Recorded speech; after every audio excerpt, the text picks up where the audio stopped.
여러분 안녕하십니까? GitLab 코리아의 현태호입니다.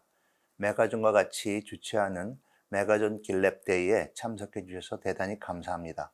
오늘 저는 DevOps 플랫폼으로서의 GitLab에 대해서 DevOps의 4단계의 과정과 그 플랫폼으로서의 저희 솔루션에 대해서 여러분께 말씀드리고자 합니다. 거의 대부분의 기업들이 변화하는 환경에 맞추어서 트랜스포메이션 프로젝트를 합니다. 특히 디지털 변화에 맞추어서 클라우드로의 전환, 디지털 트랜스포메이션, 애플리케이션의 모더나이제이션 또는 프로젝트 to product or service 등 기업의 경쟁 우위를 점하기 위한 여러 가지 프로젝트들이 진행되고 있습니다. 이러한 프로젝트들을 애플리케이션과 연관되어 개발 플랫폼이 연결되어 있습니다. 즉, 비즈니스의 질이라는 것은 애플리케이션의 품질과 직접적인 연계가 있습니다. 맥킨지의 분석에 의하면 전 세계의 92%의 기업이 이러한 트랜스포메이션 프로젝트를 수행 중이며, 그러나 불행하게도 대다수의 고객들이 기대했던 결과를 얻지 못하고 있습니다. 그렇다면 많은 리소스와 시간이 투입되었음에도 불구하고 원하는 결과가 나오지 않는 원인은 무엇이겠습니까? 어떤 방법으로 이러한 버틀넥을 해결할 수 있겠습니까? 저희는 DevOps의 정확한 구현으로 이를 해결할 수 있다고 생각합니다. 현재의 모든 프로덕트 혹은 서비스는 애플리케이션과 100% 연관되어 있습니다. 즉, 애플리케이션 개발 과정의 퀄리티, 보안, 가시성, 타임 투 마켓들이 바로 고객에게 제공하는 서비스의 품질을 보장함으로써 비즈니스의 성과를 올릴 수 있기 때문입니다. 말씀드린 클라우드 마이그레이션, 애플리케이션 모더나이제이션, 프로젝트 to product or service, 디지털 트랜스포메이션 등의 트렌드 이외에도 기업들은 기존에 가지고 있던 애플리케이션들을 새로운 마이크로 서비스 아키텍처를 적용해서 하는 프로젝트들을 수행하고 있습니다. 이러한 새로운 아키텍처의 도입으로 프로젝트들은 좀 더 복합적인 수행과 여기에 대처하는 신속한 이행이 가능하게 됩니다. 하지만 마이크로 서비스 아키텍처의 도입은 관리해야 할 프로젝트가 증가한다는 것을 의미합니다. DevOps의 도입이 많아질수록 개발과 운영 조직이 수행해야 할 타스크들을 지원하는 툴의 개수들도 증가합니다. 일반적으로 프로젝트를 계획하고 소스 코드를 관리하고 코드 체인지들을 통합하고 리뷰하고 테스트하고 보안을 테스트하는 과정에 있어서 별도의 툴을 사용하고 있으며, 이러한 경우 관리 포인트가 복잡해짐에 따라서 관리 과정이 좀 더 어렵게 됩니다. 또한 프로젝트별, 각 과정별로 별도의 툴 체인이 적용됨으로써 개발과 운영 조직은 단순한 DevOps 인프라를 관리하고 운영하는 면에 있어서 그 복잡성과 관리의 위험이 엑스포셔널하게 증가하고 실제적인 성과에도 지대한 영향을 미치게 됩니다. 따라서 개발과 운영이라는 본연의 타스크보다 DevOps 인프라 관리에 더 많은 리소스가 투입되고 관리해야 되는 어려움을 겪을 수 있는 위험이 있습니다. 저희 GitLab은 설립 이래로 10여 년간 수천의 고객들을 지원해 왔으며, 이러한 경험을 바탕으로 DevOps의 도입 과정을 다음과 같은 4단계로 보고 있습니다. 제가 첫 단계부터 설명을 드리겠습니다. 첫 단계는 BYO, Bring Your Own DevOps의 단계입니다. 이것은 각 팀별로, 프로젝트 팀별로 필요한 툴을 선택하고 사용하는 단계입니다. 이 단계에서 각 팀들은 특정한 타스크에 대해서 수행하는 데 효율적일 수가 있습니다. 즉, 요구 분석, 테스팅 등 단계별로 필요한 팀마다 다른 툴들을 사용하게 됨으로써 개별 팀의 효율성을 증가할 수는 있으나 다른 팀들과의 협업 등에 있어서는 다른 문제들이 발생합니다.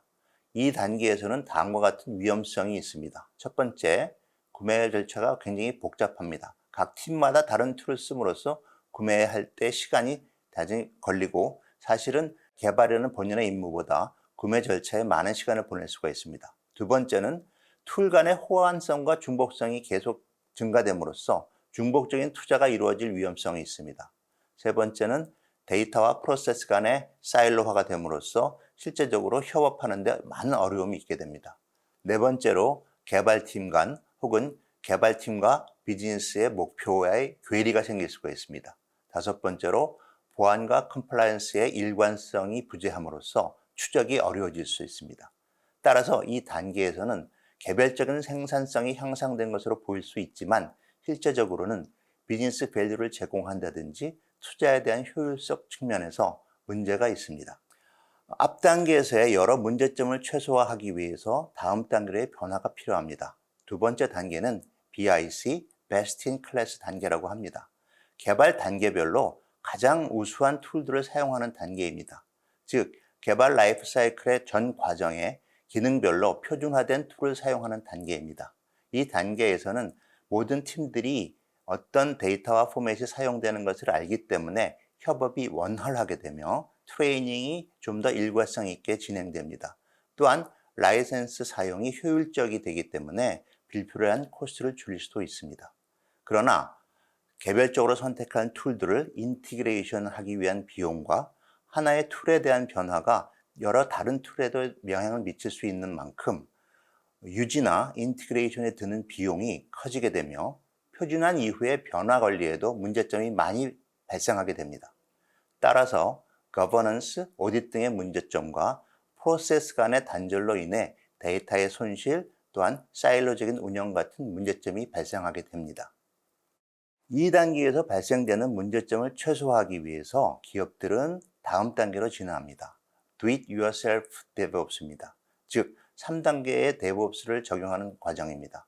각 툴들을 자체적으로 통합하면서 사용하는 방법입니다. 현재 대부분의 고객들은 이러한 DevOps를 구축하고 계시고 사용하고 계십니다.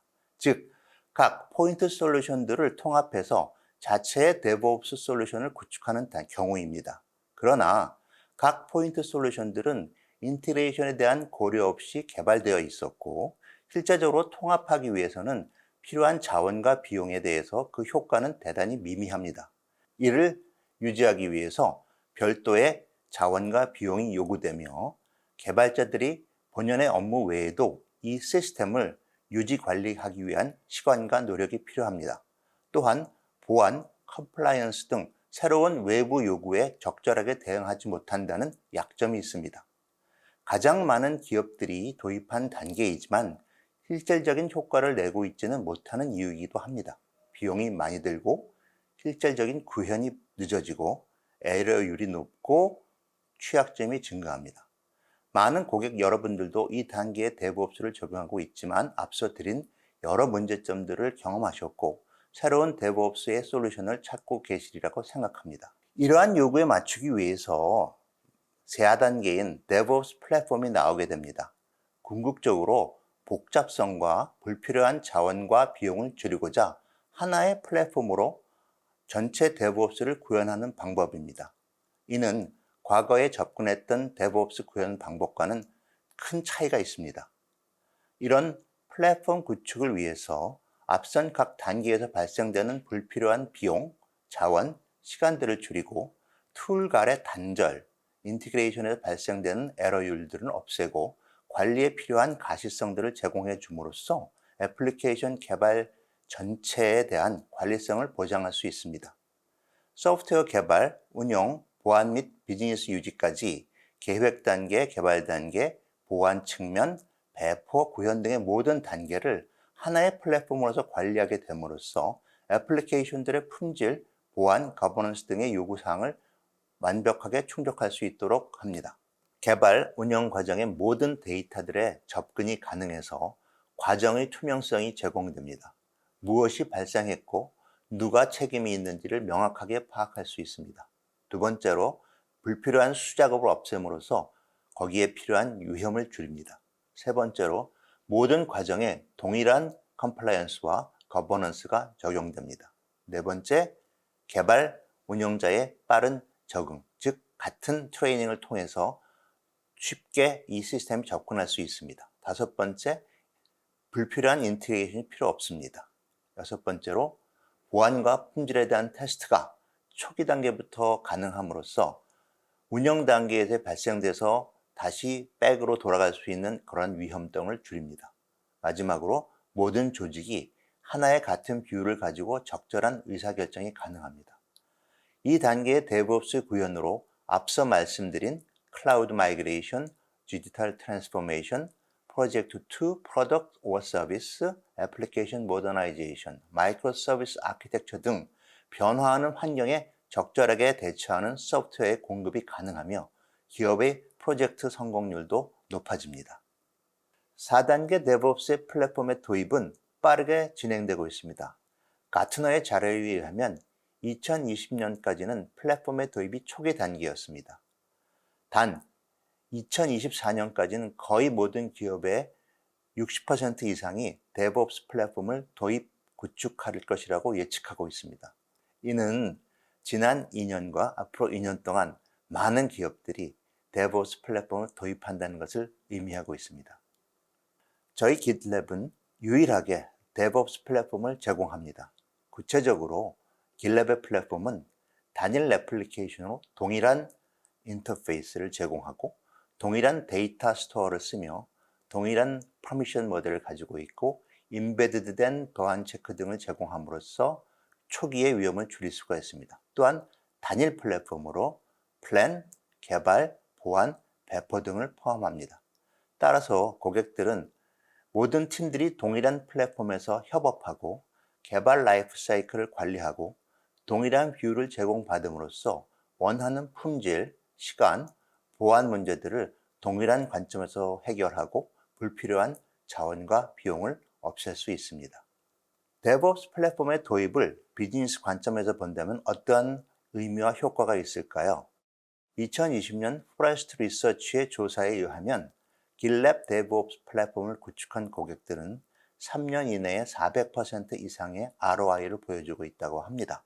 이는 비용 절감과 효율성 증가 및 개발 본연의 업무의 자원 재배치를 통한 효과이며 기존의 포인트 솔루션들을 하나에 통합함으로써 라이센스의 비용에 절감할 수 있는 효과도 포함합니다. 저희는 요청하시는 고객들에게 이 분석에 대한 리포트를 제공해 드릴 수 있습니다. 마지막으로 저희는 고객 여러분들의 DevOps 플랫폼 구축을 위해서 여러 기술 파트너들과 긴밀하게 협력하고 있습니다. 파트너들과의 협력을 통해서 플랫폼 구축에 필요한 기술적 인티그레이션, 베스트 프랙티스 지원들을 지원해 드리고 특히 아틀란시안, IBM, 하시코프, 테라폼, 레드햇, 오픈시프트, VM웨어, 탄주 등 테크놀로지 파트너와 긴밀히 협력하여 여러분들의 기술적인 지원을 많이 도와드릴 수 있습니다. 또한 구글, 아마존 등 하이퍼스케일러 파트너들과도 긴밀히 협력하여 여러분들의 기술적인 이슈들을 해결하는 데 많은 도움을 드릴 수 있습니다. 다시 한번 참석해 주신 여러분께 감사드리며 좀 더 자세한 GitLab 솔루션에 대한 소개, 실제 고객 사례들을 이어서 여러분들께 발표해 드리겠습니다. 감사합니다. 지금까지 GitLab 코리아의 현태호였습니다.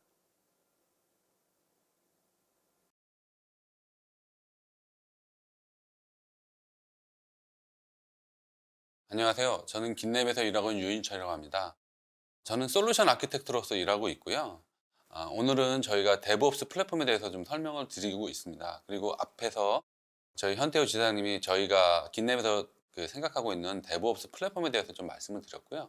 저는 이번 세션에서 과연 DevOps 플랫폼에서 어떤 것들을 구현해야 되는지, 어떤 것들이 필요한지, 무엇이 필요한지 이런 부분에 대해서 좀 설명을 드리도록 하겠습니다. 저의 목차입니다. 그래서 지금 이제 DevOps 플랫폼에서 제공해야 될 여러 가지 업무들이 있을 텐데 그런 부분들에 대해서 좀 설명을 드릴 거고요.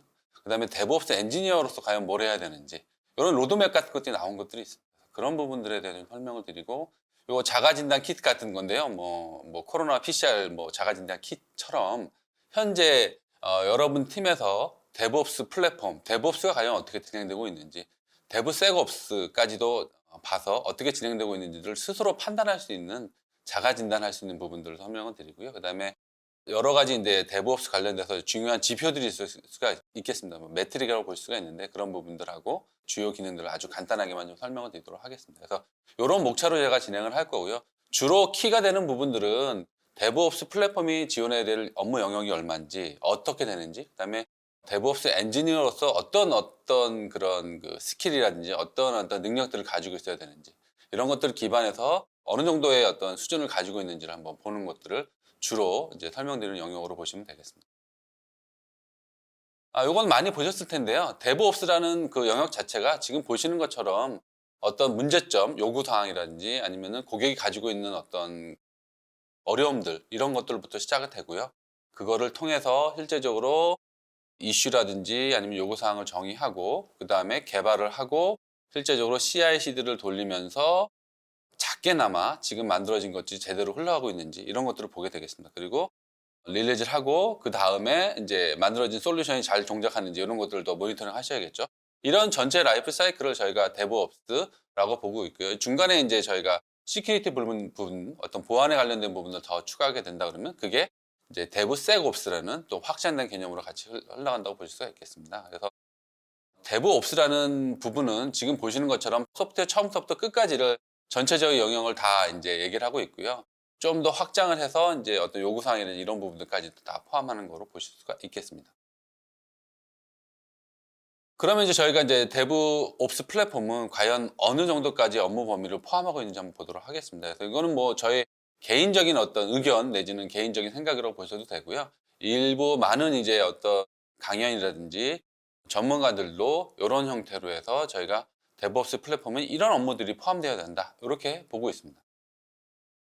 첫 번째가 이제 제가 보고 있는 첫 번째는 이슈 프로젝트 관리 부분이 되겠습니다. 그래서 실제적으로 소프트웨어 어떤 변경이라든지 아니면은 새로운 기능의 추가 아니면 버그에 대한 어떤 수정이라든지 이런 것들 시작 자체가 어떤 고객의 요구사항으로부터 아니면은 실제적으로 필드에서 그 제품을 지원하는 엔지니어로부터 이제 출발이 되게 되고요. 이런 것들을 저희가 이제 이슈로서 등록을 하게 됩니다. 그래서 그 이슈로 등록된 것들을 개발하시고 처리하시고 실제적으로 릴리즈 하시게 되시는데, 이럴 때 이제 저희가 뭐 에자일이라든지 아니면 워터풀이라든지 여러 가지 이제 개발 방법론을 같이 엮어서 쓸 수가 있으신데요. 제가 보기에는 그 DevOps 플랫폼이라고 하면 기본적으로는 이슈하고 프로젝트 관리 기능이 제공돼야 되고요. 거기에 플러스해서 에자일 관련된 부분이라든지 아니면 에픽, 서브 에픽이라든지 이슈라든지 이런 것들에 대한 추적성들, 그 다음에 번다운, 번업 차트 같은 실제적인 에자일 보고서들, 이런 것들도 같이 제공돼야 된다고 보고 있습니다. 두 번째로 이제 보안 영역이 되겠습니다. 그래서 너무 이제 확 뛰어서 이렇게 떼었다고 보실 수 있는데, 이슈 잘하죠. 그 다음에 이제 소스 코드 잘하지만은 실제적으로는 보안에 관련된 잠재 결함이라든지 이런 것들을 빨리 찾아서 그런 부분들을 수정을 해야지만 나중에 릴리즈 됐을 때 어떤 비용이라든지 그걸 해결하기 위한 시간하고 노력 같은 것들이 줄어들 수가 있겠습니다. 그래서 보안 점검에 대한 부분도 한번 꼭 생각해 보셔야 될 업무 영역이고요. 현재로서는 컨테이너 기반이 모든 개발 환경에서 반드시 필요하신 부분이라고 보실 수가 있겠습니다. 그래서 쿠버네티스라든지 아니면은 ECS, 노마드와 같은 이제 여러 가지 이제 오케스트레이션 솔루션들이 있을 수가 있습니다. 컨테이너를 가지고 할 수 있는 그런 제품들이 하고 이제 잘 연동이 된다거나 그런 환경을 반드시 지원해야 되는 것들이 DevOps 플랫폼의 하나의 또 업무 영역이라고 볼 수가 있겠습니다. 실제적으로 이제 개발자들이 많이 매일 하시는 이제 일 중에 하나가 이제 버전 및 형상 관리에 해당되는 부분들이고요. 소스에 대한 이력 관리라든지 아니면 브랜치를 새로 만들어서 버전 관리를 한다거나 이런 부분들은 당연히 이제 DevOps의 플랫폼에 반드시 제공돼야 될, DevOps 플랫폼이 반드시 지원해야 될 그런 부분들이 되겠습니다. 특히나 이제 머지 리퀘스트 또는 이제 풀 리퀘스트라는 용어를 쓰고 있는데요. 이렇게 어떤 소스 코드에 대한 변경들을 가지고 코드 리뷰 활동들을 하시고 그 다음에 그 머지 리퀘스트 상에서 서로 의견도 주고받고 누군 잘했네, 이건 뭐 좀 기능적으로 좀 문제가 있을 수가 있으니까 뭐 다시 개발을 한다거나 아니면 보강을 해야 된다거나 이런 작업들을 하셔야 되는데, 이런 것도 이제 머지 리퀘스트 상에서 다 이루어지게 되죠. 그래서 이런 부분들 반드시 이제 DevOps 플랫폼에서 제공되어야 될 기능이라고 보시면 되겠습니다. 그 다음에 이제 이렇게 소스 코드가 변경됐을 때 빌드 배포하시는 부분도 당연히 있겠죠. 그래서 뒤에서 저희가 이제 테라폼이라든지 아니면 저희 깃랩을 통해서 뭐 인프라스트럭처 애저 코드를 해서 라스라는 용어도 쓰시고 있긴 하신데, 하여튼 깃옵스라는 용어도 있고요. 여러 가지 이제 용어들이 복잡해서 쓰시고 계신데, 어쨌거나 실제적으로 소스 코드를 변경을 하고 그것들을 빌드, 배포, 뭐 어떤 뭐 환경이라든지 이런 것들을 하기 위해서는 저희가 보통 이제 파이프라인이라는 것들을 만들게 됩니다. 그래서 어떤 빌드 절차를 거쳐서 어디에 배포를 하고 그 다음에 뭐 어떤 서비스를 내리고 올린다거나 이런 작업들을 하시게 되는데, 그런 것들을 이제 당연히 이제 DevOps 플랫폼이라 그러면 그런 것들을 설계하고 구현하고 실제적으로 수행을 시키고 그 수행 단계에서 나온 여러 가지 로그라든지 이런 것들을 같이 볼 수 있는 그런 기능들이 이제 포함이 돼야 되겠습니다. 그다음에 또 이제 중요한 부분이 네트워크 관리입니다. 그래서 이런 것들을 하기 위해서는 네트워크 없이는 불가능하죠. 당연히 이제 어딘가에 도메인 네임 서비스 쓴다거나 아니면은 어딘가로 배포를 하신다거나 이런 거 하셔야 되고요. 경우에 따라서는 이제 디도스 공격이라든지 이런 것들에 대한 부분들을 대비할 수 있게끔 보안에 관련된 구성도 하셔야 됩니다. 그래서 요 근래 이제 긴랩에서도 13 버전대 중에서 이제 봇넷이라는 그런 보안 취약점 관련돼서 이제 발견된 것들이 있고요. 그래서 저희 페이스북에 있는 긴랩 코리아 유저 그룹에도 이제 그런 부분들에 대한 보안 취약성에 대한 부분을 올려놨기는 했습니다. 그래서 빨리 업데이트 하시라고 말씀드렸었는데 이런 것들이 이제 데브옵스 플랫폼이라면은 이런 것들에 대한 것들을 처리한다거나 그런 것들에 대한 것들을 미리 이제 알려드리고 대비할 수 있게끔 그렇게 해야 된다고 판단이 되고 있습니다. 네. 이제 또 다른 영역이긴 한데요. 원래 이제 데브옵스 플랫폼이라는 게 원체 영역이 이제 아까 말씀드린 것처럼 처음부터 끝까지 엔드 투 엔드로 다 포함이 되어 있습니다. 그러다 보니까 이제 여러 가지 저희가 이제 추가적으로 좀 더 설명을 드려야 될 부분인데 일단 그 다음에 이제 모니터링 부분들이 있겠습니다. 실제적으로 이제 제품이 릴리즈된 다음에 제대로 다 돌고 있는지 혹시라도 이제 리소스 같은 걸 많이 차지해가지고 지금 할당받은 어떤 그 뭐 클라우드의 그 클러스터라든지 이런 것들에 임계치를 넘어가는 부분들이 없지 않는지 뭐 이런 것들 항상 모니터링 하셔야겠죠. 그래서 그런 모니터링 자체도 해당되는 어떤 뭐 구글이라든지 AWS에 해당되는 파드로 들어가는 게 아니라 긴랩 저희 제품 같은 경우는 저희 제품 내에서 그런 것들에 대한 로깅이라든지 이런 것들을 바로바로 보실 수가 있으십니다. 그래서 뭐 데브옵스 플랫폼이라고 하면은 이런 여러 가지 이런 그 부가적인 아니면은 여러 군데를 이렇게 찾아가야 된다거나 아니면 어떤 거를 보기 위해서 다른 툴을 띄워야 된다거나 이런 거 필요 없이 이제 하나의 제품을 할 수 있으면 제일 좋겠죠. 그래서 그런 부분에서는 데브옵스 플랫폼이라고 하면 그런 부분들까지도 다시 업무 영역 아니면 제품의 영역으로 포함하고 있는 것이 좋다고 생각을 하고 있습니다. 그다음에 멀티 클라우드 지원. 요거 당연히 필요한 부분입니다. 그래서 요즘은 뭐 하나만 쓰는 게 아니라 뭐 네이티브 클라우드도 있고요. 하이브리드 클라우드도 있고 원래 클라우드 환경들이 많아지고 있습니다. 그래서 이런 것들을 하나의 그 데브옵스 플랫폼 내에서 여러 개의 이제 클라우드 벤더들을 지원할 수 있는 부분들 아주 중요한 부분이라고 생각하고 있습니다. 그다음에 아까 앞에서도 잠깐 말씀드렸는데 인프라스트럭처 애도 코드 그래가지고 요즘 뭐 어떤 그 하드웨어 환경이라든지 아니면 어떤 필요한 어떤 그 가상 환경 이런 것들을 직접 뭐 가서 메뉴를 클릭하면서 만든다기보다는 테라폼 같은 것들 아니면은 렌처라든지 앤서블 같은 것들을 통해서 이제 관리를 하실 수가 있으시죠. 그래서 이런 제품들하고 더 긴밀하게 연동되는 부분들이 반드시 필요한 부분이라고 볼 수가 있겠습니다. 그다음에 사용자 관리 요거 굉장히 중요합니다. 그래서 그 여러 가지 기능들이 있기 때문에 사용자들이 로그인했을 때 그 사용자마다 할 수 있는 어떤 영역이라든지 아니면 권한이라든지 아니면은 저희가 그룹, 서브 그룹, 그 다음에 뭐 프로젝트 이렇게 어떤 계층 구조를 가지고 실질적으로 어떤 사용자들에 대한 접근 통제를 할 수 있는 부분들 아니면은 저희가 이제 오딕 같은 것들 감사나 이런 목적으로 해서 누가 언제 들어와서 무슨 일을 했는지에 대한 데이터들을 축출하는 것도 굉장히 중요한 부분이라고 볼 수가 있겠습니다.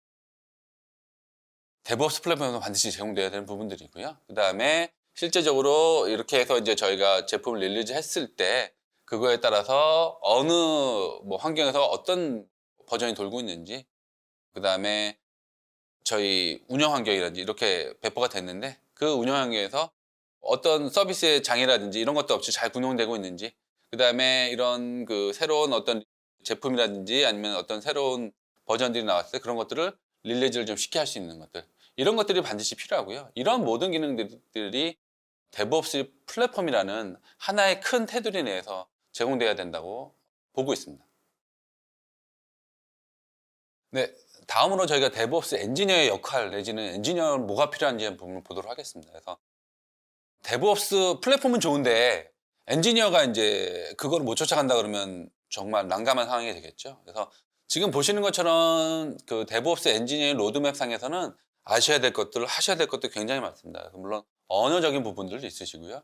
그 다음에 각 클라우드 벤더들에 대해서 벤더들에 맞는 여러 가지 이제 유니크한 피처라든지 장단점들 이런 것들도 같이 커버를 하셔야 될 거고요. 그 다음에 이제 뭐 데브옵스 CI/CD 파이프 관련돼서 저희가 긴랩이라든지 아니면은 젠킨스라든지 깃허브 액션이라든지 여러 가지 또 제품들이 또 있을 수가 있겠습니다. 그래서 지금 보시는 것처럼 데브옵스 엔지니어라고 하면은 기본적으로는 언어에 대해서 숙지를 하시고 있다 그러시면 가장 좋으시고요. 그게 아니다. 뭐 그런 부분들을 이제 포함하고 있지 않더라도 여러 가지 언어에 대한 특성상이라든지 아니면은 뭐 파이썬이라든지 여러 가지 스크립트 언어라든지 이런 것들 그런 것들에 대해서 좀 감이 있으시거나 아니면은 숙지를 하고 계시다 그러시면은 굉장히 좋은 어드밴티지가 되겠습니다. 그 다음으로 넘어가서 저희가 데브옵스 관련돼서 플랫폼으로서 이제 여러 가지 제품들이 있을 수가 있는데 긴랩 같은 경우는 이제 긴랩 CI/CD에 대한 야물 파일에 대한 여러 가지 문법이라든지 실제적으로 어떻게 쓰셔야 되는 부분들, 그 다음에 소스 코드를 어떻게 빌드하는지에 대한 부분들 이런 것들까지도 같이 이제 제공이 된다 그러면은 그거에 대해서 이제 CI/CD 파이프라인을 또 만드셔야겠죠. 그런 부분들.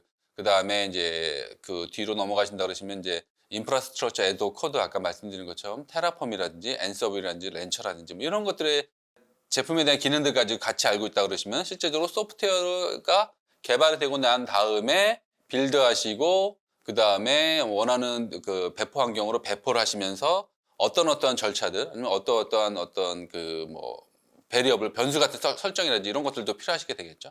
그 다음에 실제적으로 원하는 타겟 뭐 환경들 예를 들어서 AWS가 됐든 간에 애저가 됐든 간에 뭐 구글이 됐든 간에 아니면은 네이티브 클라우드 환경이 됐든 간에 그쪽으로 배포하는 부분들까지도 다 하시면은 가장 최적의 어떤 그 데브옵스 엔지니어라고 볼 수가 있겠습니다. 근데 이 부분이 하나하나가 제가 말씀은 간단히 드리지만은 굉장히 뎁스가 있고 깊게 들어가시면은 한두 끝도 없는 부분일 수가 있겠습니다. 그래서 제가 보기에는 데브옵스 엔지니어라고 하면은 이 전체 분야 아주 특정 한 부분에 대해서는 굉장히 깊은 지식을 가지고 계시고 대신에 다른 부분들은 어떻게 돌아가고 그다음에 내가 문제가 생겼을 때 어느 부분들을 본다 아니면 어떤 엔지니어하고 협업을 하면 된다는 정도까지만 아신다 그러시면은 아주 최적의 데브옵스 엔지니어라고 볼 수가 있겠습니다. 저는 이제 그렇게 생각을 하고 있고요. 그럼 이제 이렇게 해서 저희가 이제 뭐 데브옵스 플랫폼이 가져야 될 것들, 데브옵스 엔지니어가 가져야 될 어떤 내용들을 보셨고요. 그렇다 그러시면 이제 우리 팀에서 과연 엔지니어도 있고 플랫폼도 있는데 그걸 잘 운영하고 있는지에 대한 자가 진단 같은 것들이 필요할 수 있겠습니다. 그래서 요거는 저희가 2020년하고 2021년에 이제 저희가 사용하고 있는 자가 진단 뭐 가이드라고 보시면 되겠습니다. 그래서 오른쪽 밑에 보시면은 점수표가 전혀 일어나지 않고 있다. 일어나고 있다. 빈번히 일어나고 있다. 전반적으로 널리 일어나고 있다. 이렇게 이제 저희가 그 점수를 주고 있는데 셀프 진단 해보시고요. 요 점수를 한번 이렇게 쭉 합산을 해보시면은 나중에 초급인지 중간 단계인지 뭐 굉장히 높은 수준의 데브 섹옵스를 하시고 계신지를 보실 수가 있겠습니다. 그래서 저희가 크게 지금 현재 한 20가지 정도의 이제 질문을 던지고 있고요. 그래서 속도에 관련된 것들, 개발 효율성에 대한 부분들, 그 다음에 협업에 관련된 부분들, 자동화 수준에 관련된 부분들, 그 다음에 보안에 관련된 부분들, 끝으로 이제 표준화된 수행 절차까지도 이제 같이 이제 보실 수가 있겠습니다. 그 다음에 이제 저희가 자가진단 평가 레포트라는 게 있는데요. 요게 이제 앞에서 이제 뭐 0에서부터 5점까지 이렇게 주실 수가 있는데 그 점수에 따라서 저희가 0에서 45점은 초급, 그다음에 중급, 고급 이렇게 이제 보실 수가 있겠습니다. 그다음에 전문가의 어떤 의견이라든지 어떤 전문가의 상담이 필요하다 그러시면은 메가존이나 저희한테 연락을 주시면은 저희가 요 레포트 가지고 한번 같이 뭐 그렇게 오래 시간이 그렇게 오래 걸리지는 않습니다. 그래서 같이 한번 평가해 보고 요 점수에 따라서 향후에는 이런 방향으로 나가시면 좋다라는 세부 이행 권고 사항까지도 같이 제공해 드릴 수가 있겠습니다. 이것도 한번 흥미로운 어떤 주제 내지 흥미로운 업무로 한번 보실 수가 있으실 것 같고요. 앞에서 이제 저희가 그 데브옵스 엔지니어에 대해서 한 부분들을 한번 보셨고요. 그 다음에 이제 제가 또 한 가지 또 말씀드리고 싶은 부분은 얼마나 많은 도구들을 사용하고 있는지 한번 자체적으로 확인해 보실 필요도 있겠습니다. 그래서 도구들을 많이 쓰고 있다고 해서 나쁜 것도 아니고요. 도구들을 적게 쓰고 있다고 해서 좋은 것도 아닙니다. 적절한 도구들을 적절한 위치에서 잘 인테그레이션해서 쓰시고 계시다 그러시면은 그것만큼 좋은 데브옵스 플랫폼 없다고 저는 생각을 하고 있습니다. 그래서 그런 부분에서 한번 어떤 도구들을 쓰고 있는지 한번 자체적으로 평가해 보는 것도 필요하다고 생각을 하고요. 그 다음에 이제 저희가 이제 도라라고 보통 말씀드리는데 데브옵스 리서치 앤 어세스먼트라는 부분이 있습니다. 그래서 구글에서 7년 동안 연구를 했고요. 구글에서 연구한 이런 그 연구 결과로 놓고 봐서 한 4가지 정도의 매트릭을 저희가 이제 측정을 하고 이 4가지 정도 매트릭 상에서 좋은 결과가 나온다 그러면은 그 팀은 데브옵스를 아주 잘 하고 있는 팀으로 저희가 평가를 하고 있습니다. 그래서 그 4가지 조건이 지금 보시는 것처럼 리드 타임이라든지 디플로이먼트 프리퀀시, 그다음에 change fail, 그 다음에 time to restore 이렇게 보실 수가 있겠는데요. 그 각각에 대해서 뒤에서 좀 한번 살펴보도록 하겠습니다. 요 네 가지 이제 그 지표들을 다시 한번 좀 설명을 드리고 있고요. 그래서 저희 한국말로 이제 좀 변화를 한다 그러면은 변경, 적용, 소요 시간입니다. 그래서 변경이 일어났을 때 이게 실제적으로 운영이나 릴리즈에 얼마나 빠른 시간 내로 배포가 되는지, 그 다음에 배포 빈도, 얼마나 자주 배포를 하는지 관련된 부분들이 되겠습니다. 그 다음에 변경 실패 빈도는 실제적으로 수정을 해서 배포를 했는데 배포된 결과상 이게 뭐 기능이 제대로 좀 구현이 안 됐다거나 의외로 속도가 안 나온다거나 아니면은 연관된 문제점을 야기한다거나 이런 것들이 좀 안 되겠죠. 그러면 다시 이제 롤백을 하셔야 될 텐데 그렇게 했을 때 배포됐는데 실제적으로 배포된 것들이 얼마나 실패 빈도가 많은지에 대한 부분도, 그다음에 서비스 복구 시간, 실제적으로 뭐 이렇게 배포되고 변경되고 굉장히 좋은데 배포를 해서 서비스가 실제적으로 잘 구동이 되면 좋겠지만은 이 서비스가 제대로 구동이 안 된다거나 서비스가 제대로 디플로이가 안 된다. 그럴 경우는 다시 원상태로 복구하는 시간이 굉장히 짧은 게 좋겠죠. 이게 늘어지면 늘어질수록 고객의 피드백도 안 좋고 여러 가지 문제점도 있을 수가 있겠습니다. 그런 부분에서 이런 부분들 같이 한번 평가해 보도록 말씀드리고 있습니다.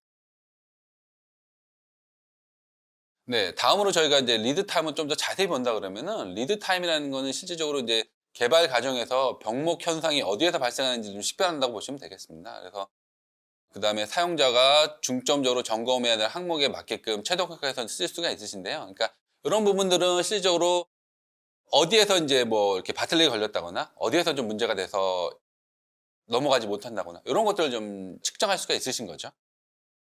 두 번째 지표로 저희가 얼마나 많이 배포가 되고 있는지, 그 다음에 배포가 됐는데 실패한 정도가 어느 정도 되는지, 성공 비율이라고 보실 수가 있겠습니다. 이제 이런 것들을 보시는 매트릭들이 있으시고요. 이런 것들을 통해서 이제 우리가 얼마나 자주 배포를 하고, 그 다음에 그거에 따라서 성공이 얼마나 많이 이루어지고, 그런 것들을 놓고 본다 그러면은 우리가 굉장히 효율적으로 가고 있긴 하지만은 배포가 실패되는 퍼센티지가 많다라는 거는 그 전 단계에 어떤 소스 코드 코딩이라든지 아니면은 CI/CD 빌드 상에서 어떤 문제점들이 좀 필터링이 안 되고 있다. 이런 것들을 또 이제 저희가 유추해 볼 수가 있는 부분이 되겠습니다. 그 다음에 이제 변경에 대한 부분들이 됐을 때 그 변경이 실제적으로 적용이 됐는데도 뭐 문제가 있어가지고 다시 롤백이 되신다거나 이런 것들에 대한 레이트를 보시는 거죠. 그래서 월 단위로 얼마나 많이 이제 릴리즈가 되고 실제적으로 빌드가 되고 반영이 됐지만은 그런 것들을 놓고 봤을 때 다시 어떤 이슈들이 만들어진다거나 아니면 롤백이 만들어진다거나 아니면 재수정 요구 같은 것들이 발생할 수가 있는데요.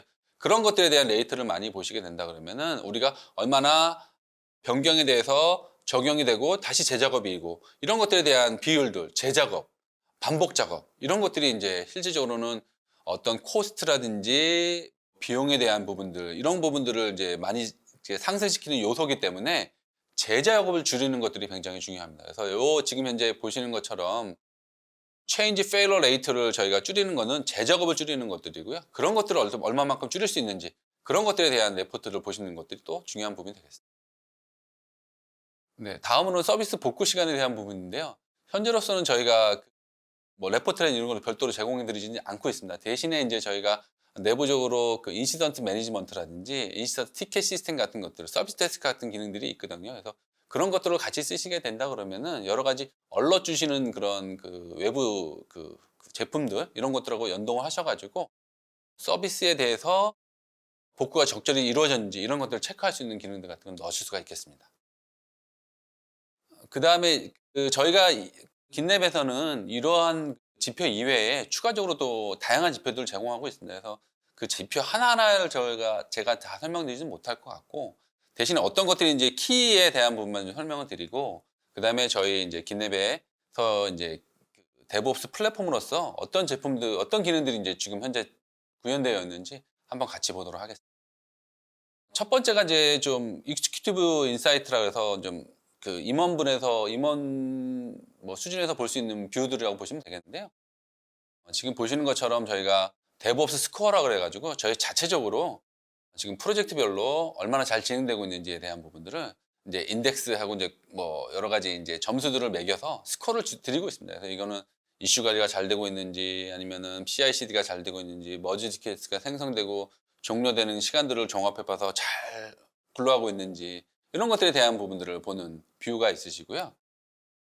그 다음에 이제 로드맵이라고 해서 실제적으로 저희가 이제 프로젝트 일정상 이게 잘 흘러가고 있는지 그런 것들을 이제 보실 수가 있습니다. 약간 비주얼라이즈에 있는 뭐 WBS 뭐 간트 차트 이런 것들이 이제 섞여 있는 부분이 있는데요. 에픽이라는 것이 나오고 그 안에서의 어떤 이슈들이 해결이 된다 그러면 지금 보시는 것처럼 이렇게 파란색 백스가 이렇게 다 완료가 된다 그러면은 이제 잘 진행이 되는 거라고 보시면 수가 있겠습니다. 그래서 일정이나 이런 것들을 같이 볼 수가 있으시고요. 이런 어떤 그 임원 레벨에서 볼 수 있는 뷰도 있으시고요. 그 다음에 각 개인들의 생산성 이런 부분들에 대해서 우리 프로젝트가 잘 흘러가고 있는지 머지 작업이 일단은 만들어져서 잘 클로즈가 되고 있는지 혹시라도 이게 시간이 걸리는 것들이 많이 걸리는 것들이 있는 것들은 아닌지 이런 것들을 보는 뷰나 아니면 코드 리뷰 활동을 얼마나 잘하고 있는지 그래서 그 코드 리뷰를 누가 코드 리뷰를 했고 그 다음에 어느 정도 시간이 걸렸고 어느 정도의 어떤 그 코드들이 변경이 됐는지 이런 것들에 대한 코드 리뷰에 대한 어떤 분석 결과라든지 이런 것들을 보실 수가 있으시고요. 그 다음에 이제 개발자 입장에서 봤을 때는 자기가 이제 얼마나 많은 코드들을 이제 변경을 했는지, 그다음 푸시 이벤트라든지 아니면 머지 요청이라든지 이슈들을 생성하고 종료된 것들이 뭐 정해진 시간 아니면은 얼마나 짧은 시간 내에 이루어지고 있는지를 보실 수가 있으시고요. 그 다음에 요거는 이제 우리 프로젝트의 어떤 컨트리뷰션, 기여하고 있는 사람들이 얼마나 많은지 이런 것들을 각 개인별로 해서 일별로 어느 정도 이렇게 계속 액티비티, 어떤 활동들을 쭉 하고 있는지 이런 것들을 얼마나 다이내믹하게 이제 활동들이 이루어지고 있는지를 보여드리는 부분이라고 보시면 되겠습니다.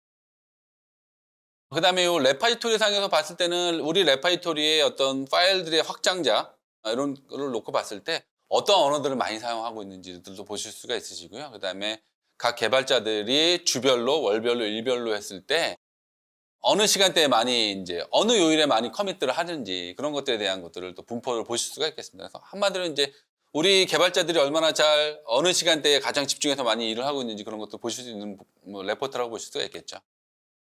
그래서 코드 품질 레포트는 지금 현재 개발자들이 소스 코드를 커밋하고 나서 CI/CD 돌면서 품질적으로 향상될 수 있는 부분들을 찾아드려요. 그래서 이런 것들을 향상하면은 굉장히 그 전체적인 코드 품질이나 이런 것도 향상될 수 있는 부분들을 또 보여드리고 있습니다.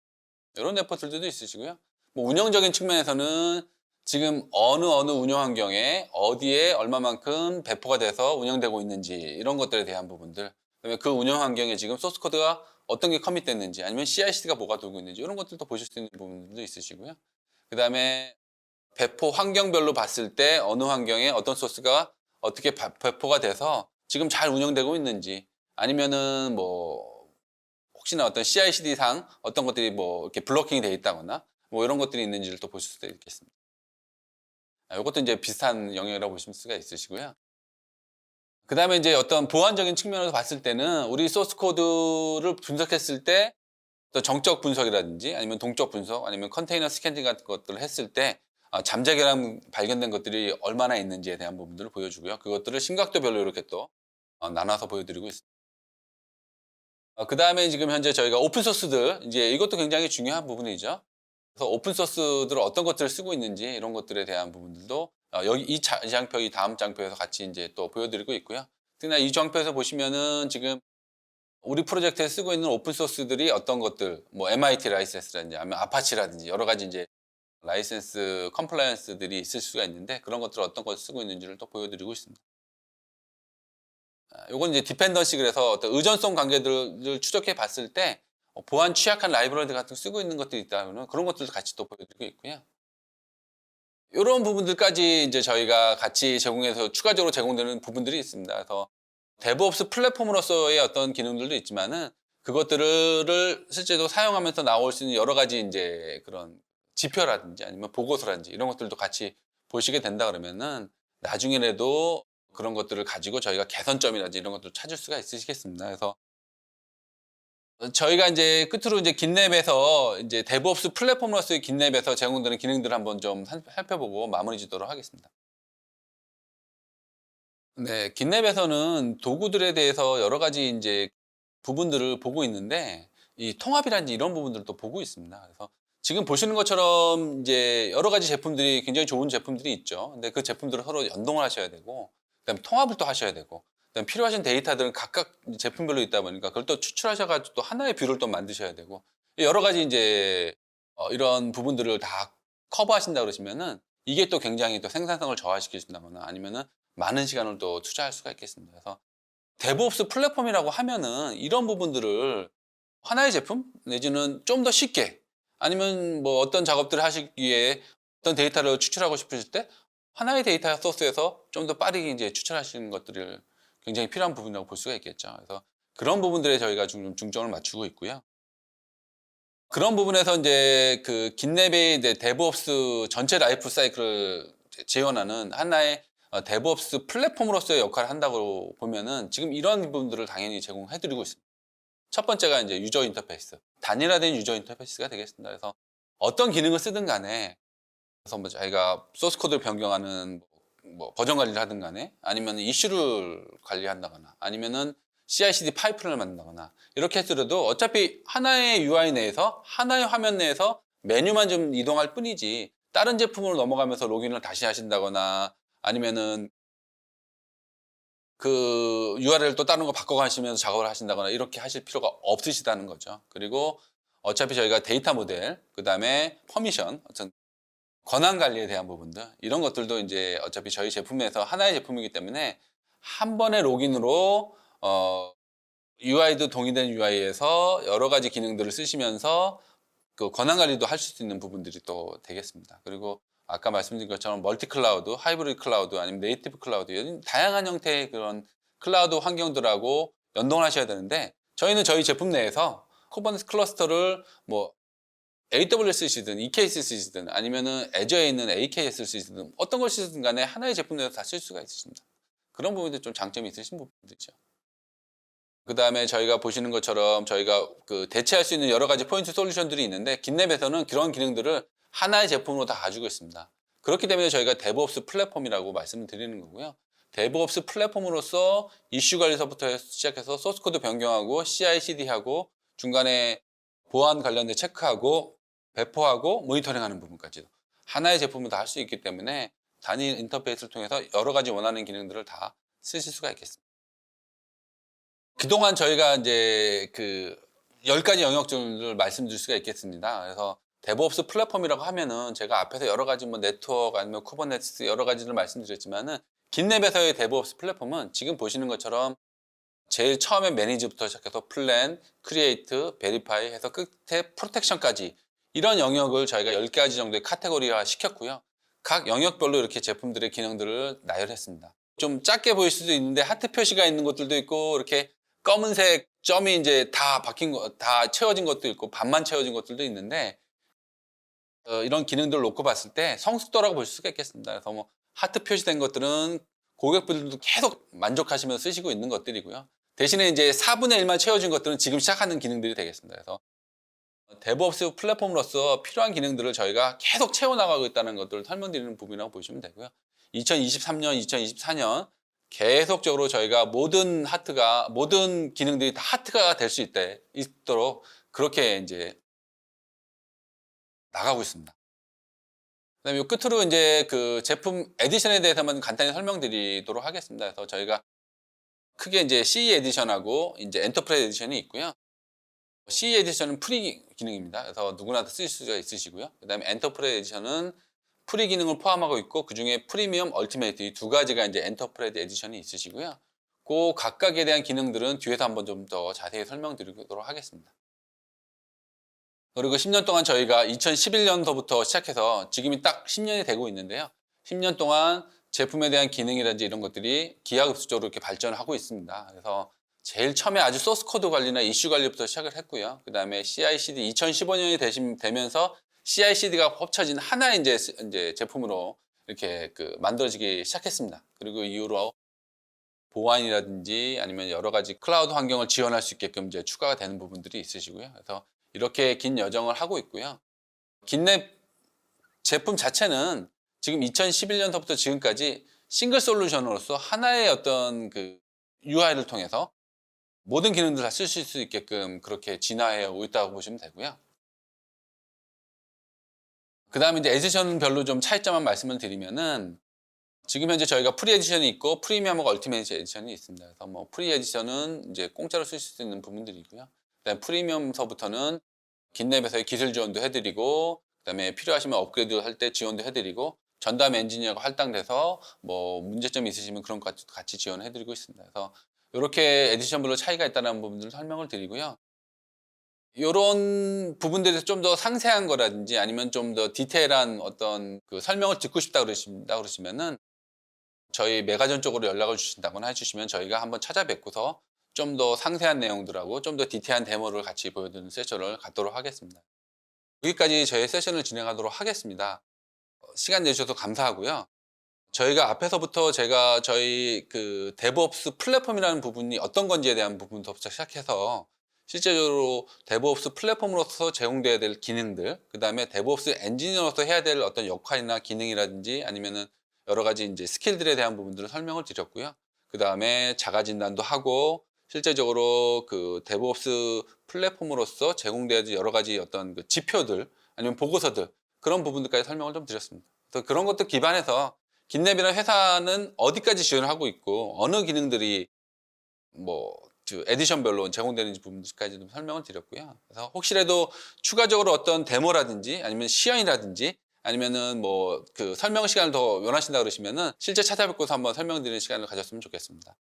저의 세션은 이것으로 종료를 하고 시간 내주셔서 감사합니다.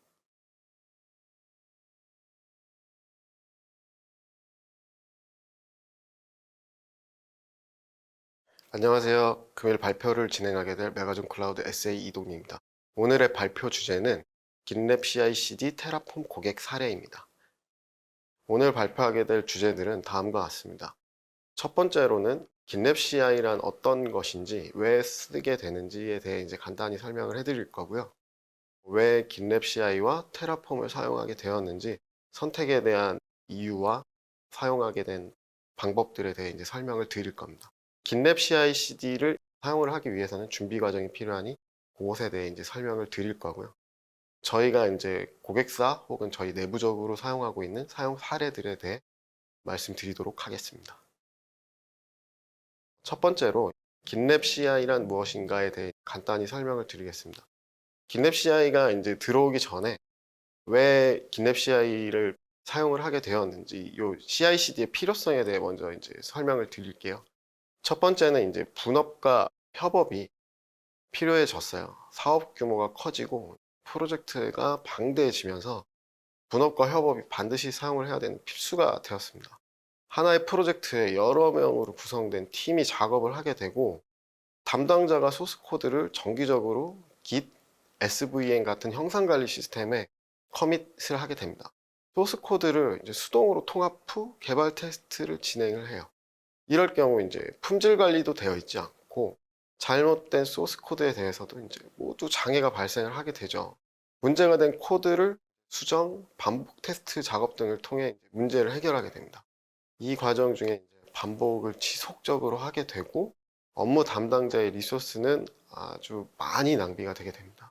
이러한 과정들을 없애기 위해 만들어진 게 이제 CI/CD라는 과정들이에요. 그래서 이 CI가 어떤 작업을 하는지, CD가 어떤 작업을 하는지 간단하게 이렇게 나눠서 살펴보면 첫 번째로 CI는 지속적인 통합을 의미합니다.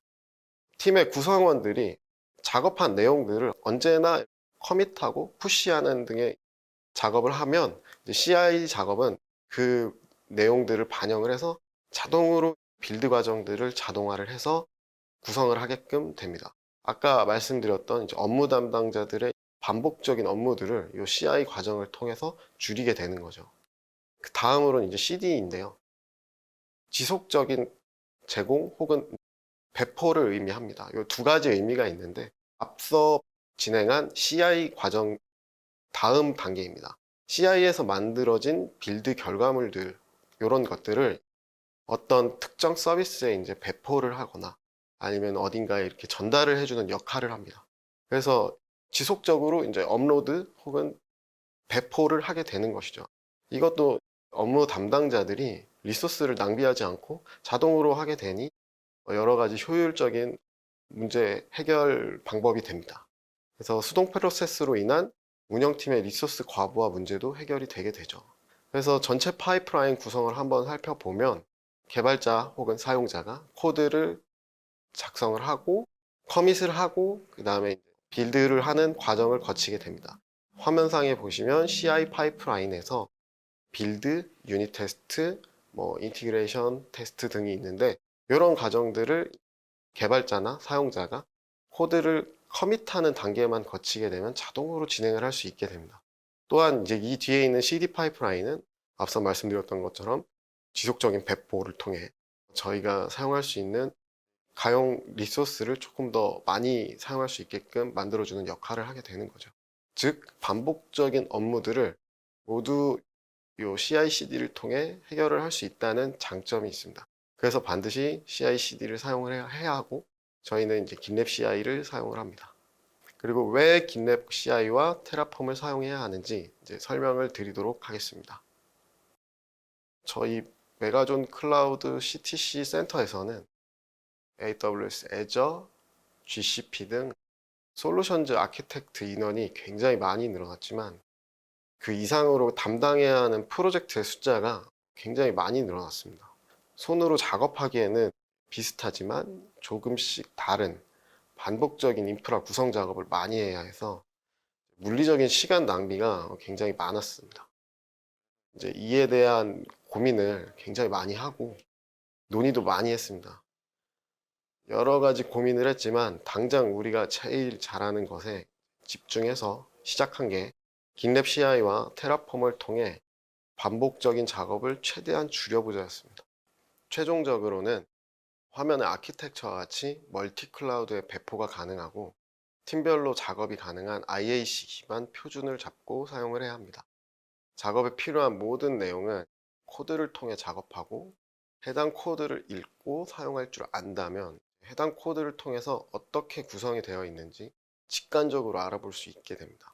이것이 중요한 게 여러분들도 아시겠지만 손으로 아키텍처를 구성하시다 보면 놓치거나 빠뜨리는 것들이 생기고 아키텍처가 어떻게 구성되어 있는지 지속적으로 논의를 계속 해야 돼서 시간적인 낭비가 생기게 됩니다.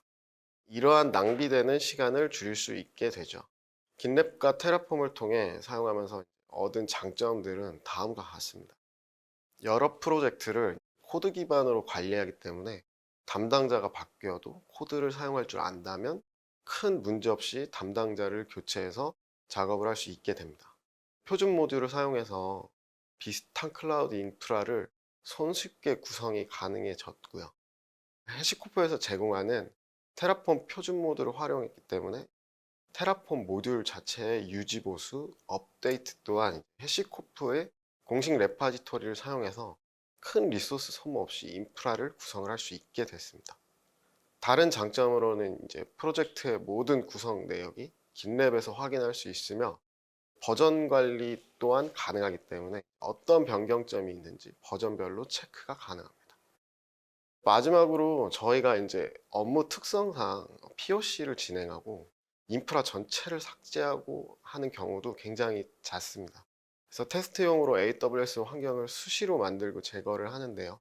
이러한 작업들을 손으로 일일이 진행을 하려면 이것도 일이 됩니다. 그래서 GitLab CI와 테라폼을 활용해서 클릭 한 번으로 제거할 수 있도록 구성을 할 수 있습니다. 장점은 여기까지 알아보고 CI/CD 준비 과정을 좀 살펴볼게요. GitLab CI/CD 준비하기입니다. CI/CD 구성 요구사항은 크게 어렵진 않아요. 직접 구축한 GitLab이나 공식 GitLab을 사용하시면 되고 야물 문법에 대한 기본 지식이 필요합니다. 그리고 GitLab 러너를 구성할 인스턴스 혹은 서버 같은 것들이 필요하고요. 해당 내용은 뒤에서 제가 조금 더 자세히 다루도록 하겠습니다. 레지스트리는 옵션인데요. GitLab에서 제공하는 레지스트리를 이용하거나 외부 레지스트리 등을 사용하시면 됩니다. 마지막으로 프로젝트 저장소가 필요하겠죠.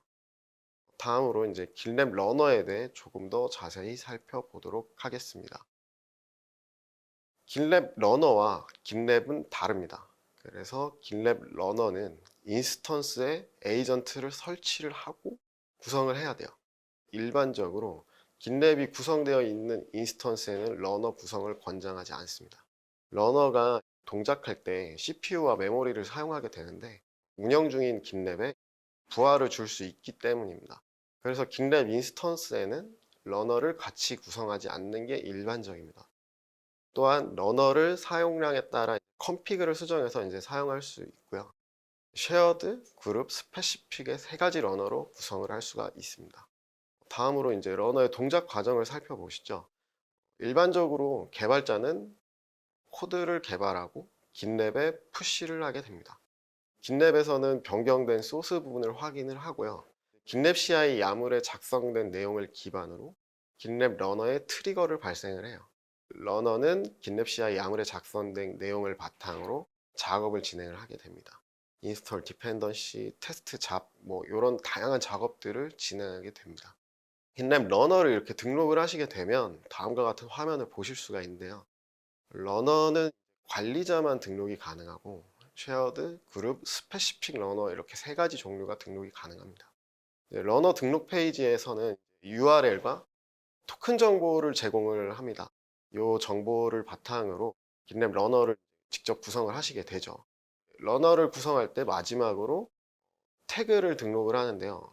이 태그를 기반으로 러너를 식별하기 때문에 반드시 등록을 해야 합니다. 실제로 메가존 클라우드에서 구성한 러너는 다음과 같이 도커 기반으로 구성되어 있습니다. 도커 구성으로 된 저희 메가존 클라우드 러너는 저희 팀에서 센터에서 지속적으로 사용을 하고 있습니다.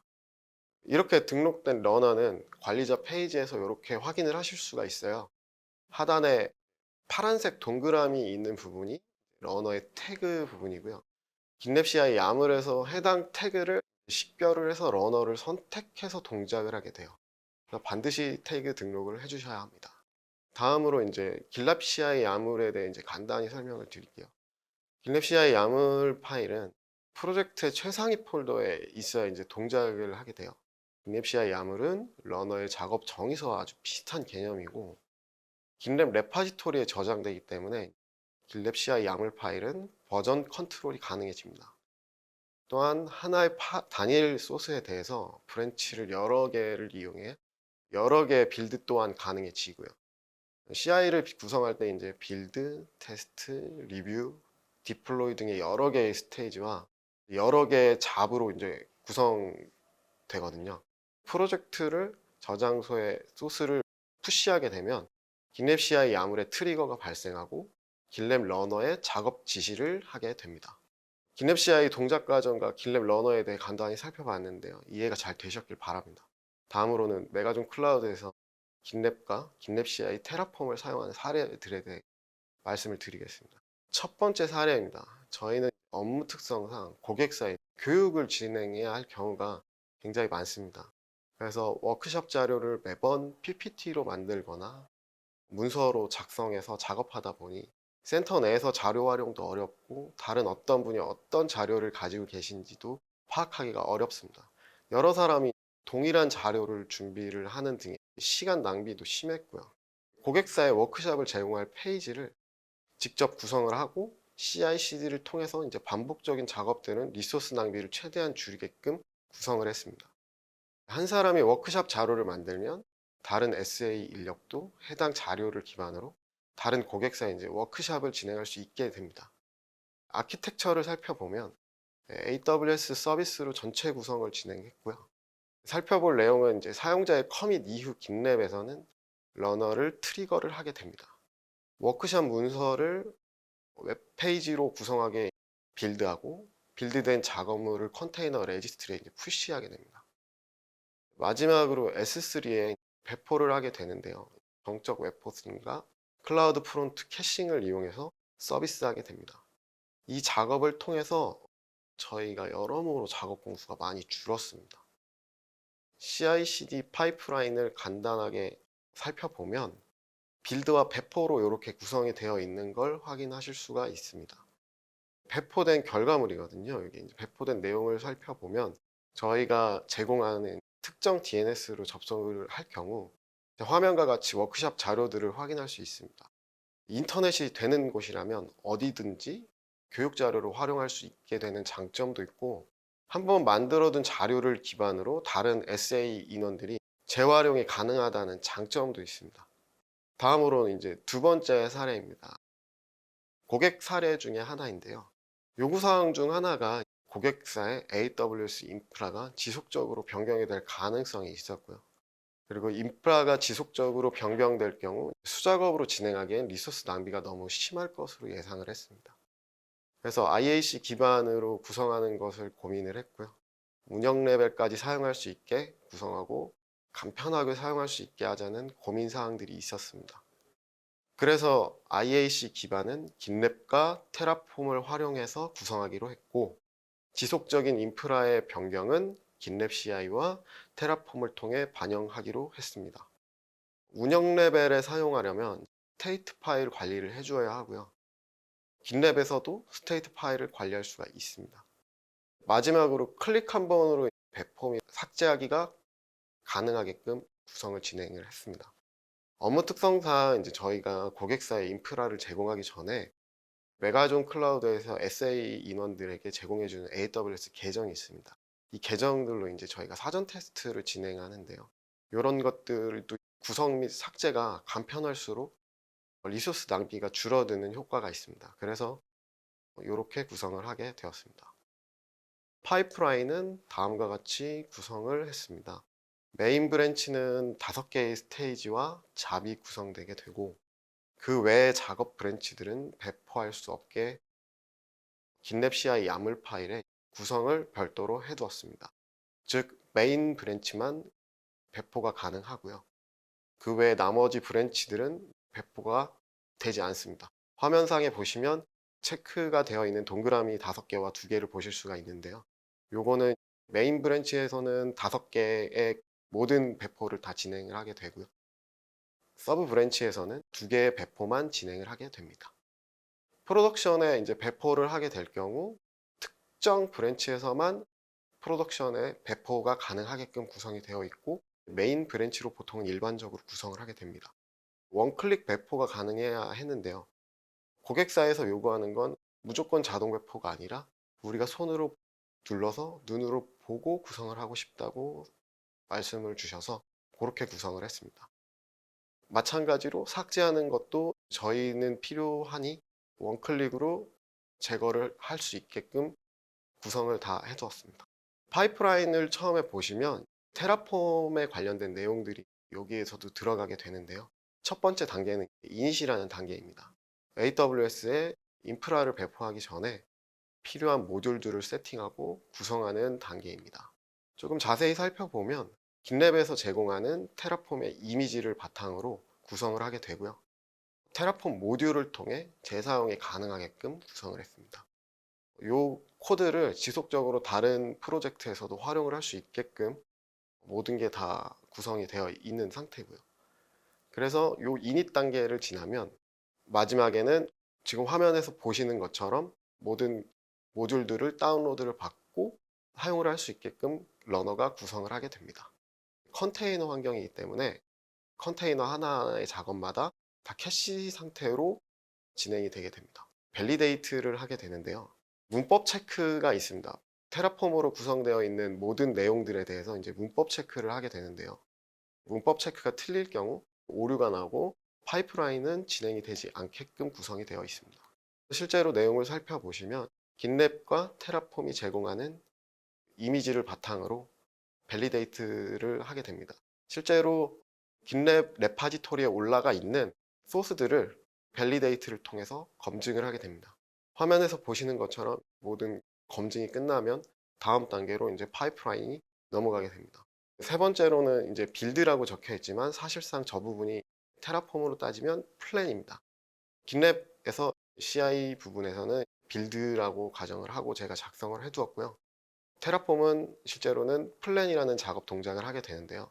이 플랜 작업에서는 실제로 어떤 리소스가 생성이 되고 어떻게 구성이 될지에 대한 예상 결과물이 여기서 확인을 하실 수가 있습니다. 그래서 실제로 예상 결과물을 보게 되면 화면에는 다 나와 있지는 않지만 저희가 만들기 위해 뭐 AWS의 VPC 혹은 뭐 엘라스틱 IP라든지 로드 밸런서 뭐 이런 기타 모든 작업들이 여기에서 플랜으로 사전에 먼저 검증을 하고 확인을 하실 수가 있습니다. 이런 단계를 통해서 그 다음에 어플라이 예상 결과물을 미리 확인을 하실 수가 있죠. 다음은 디플로이입니다. 이 디플로이는 앞서 보신 테라폼 플랜의 다음 단계인 어플라이 단계입니다. 이 어플라이를 하게 되면 이제 기존에 보셨던 내용들을 AWS 인프라에 배포를 하게 되죠. 실제로 플랜 부분 다음 부분이 어플라이가 굉장히 중요한데요. 이 어플라이를 하게 될 경우 다음과 같이 클릭 한 번으로 진행을 하게끔 수동 진행을 하게 구성을 해 두었습니다. 자동 구성하는 것도 물론 구성을 할 수 있지만 자동 구성보다는 수동 배포를 원하셔서 이런 식으로 저희는 구성을 하게 되었어요. 클릭을 하시게 되면 지금 화면에 보시는 것처럼 배포하는 단계를 직접 눈으로 확인을 하실 수가 있습니다. 그리고 테라폼에 이제 CLI를 사용하시게 될 때 제일 큰 문제점 중 하나는 테라폼을 통해서 플랜을 하거나 뭐 어플라이를 할 경우 로그가 남지 않는다는 단점이 있어요. 그러한 단점들을 깃랩 CI와 테라폼을 활용해서 구성을 하게 되면 모든 로그가 파이프라인 구성 안에 다 녹아 있기 때문에 언제든지 다시 확인을 하실 수가 있습니다. 이러한 장점들이 있기 때문에 저희가 깃랩 CI와 테라폼을 활용을 하게 됐고요. 다음으로는 마지막 단계인 이제 디스트로이입니다. 테라폼으로 구성된 모든 인프라를 제거하는 단계이고요. 이 단계는 저희가 이제 고객사에 제공을 하지는 않습니다. 혹여라도 잘못 사용을 하실 경우 모든 인프라가 제거가 되는 불상사가 일어날 수 있기 때문에 저희가 별도로 이 부분을 작성을 해서 드리지는 않고 있습니다. 하지만 저희는 업무 특성상 삭제 그리고 다 재배포 등을 굉장히 많이 하기 때문에 저희는 이 단계가 반드시 필요하고요. 그래서 이제 이 단계를 사용하기 위해서는 이제 수동으로 클릭을 해주는 단계로 집어 넣었습니다. 원클릭으로 삭제가 되지만 반드시 권한이 있는 사람만 사용을 할 수 있게끔 구성이 되었고요. 배포된 모든 부분을 삭제를 하게 되면 다음과 같이 원클릭으로 다 모두가 삭제가 되게 됩니다. 여기까지가 이제 저희가 진행했던 모든 고객 사례들이고요. 지금까지 저희가 메가존 클라우드에서 사용한 그 깃랩 테라폼을 활용해서 만들어 놓은 인프라 배포, CI/CD, 데브옵스 등에 대해 이제 말씀을 드렸습니다. 일단은 여기까지고요. 이거 이외에 쿠버네티스를 활용한 배포라든지 여러 다양한 고객 사례들이 있으니 문의사항은 언제든지 주시면 친절히 답변을 드리도록 하겠습니다. 지금까지 메가존 클라우드 SA 이동민이었습니다. 감사합니다.